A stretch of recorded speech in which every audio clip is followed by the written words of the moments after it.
கர்த்தரும் இரட்சகருமாகிய இயேசு கிறிஸ்துவின் இனிதான நாமத்தினாலே உங்களை அன்போடு வாழ்த்துகிறேன். ஏசாயா தீர்க்கதரிசன புஸ்தகம் 45ஆம் அதிகாரம் 4ஆம் வசனம்.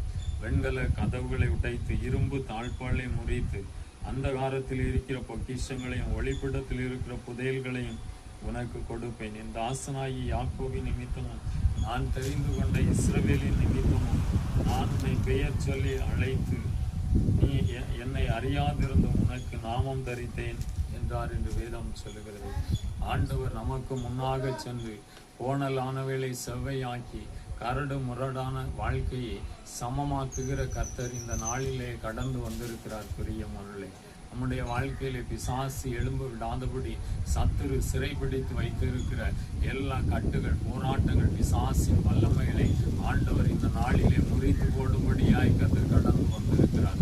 வேதம் சொல்லுகிறது, வெண்கல கதவுகளை உடைத்து இரும்பு தாழ்பாலை முறியடித்து அந்தகாரத்தில் இருக்கிற விஷயங்களையும் புதையல்களையும் உனக்கு கொடுப்பேன் என்று சொல்லி ஆண்டவர் இந்த நாளிலே வாக்கு பண்ணுகிறார். பிரியமானவர்களே, நம்முடைய வாழ்க்கையில எழும்ப விடாதபடி சத்துரு கட்டி வச்சிருக்கிற எல்லா கட்டுகளையும் அறுக்கும்படியாய் கர்த்தர் இந்த நாளிலே கடந்து வந்திருக்கிறார். உங்களை ஆசீர்வதிக்கும்படி கடந்து வந்திருக்கிறார். பிரியமானவர்களே, ஆண்டவர் கோணலானவைகளை செவ்வையாக்கி கரடு முரடான வாழ்க்கையை சமமாக்கி இந்த நாளிலே உங்களை ஆசீர்வதிக்க போகிறார். ஜெபம்.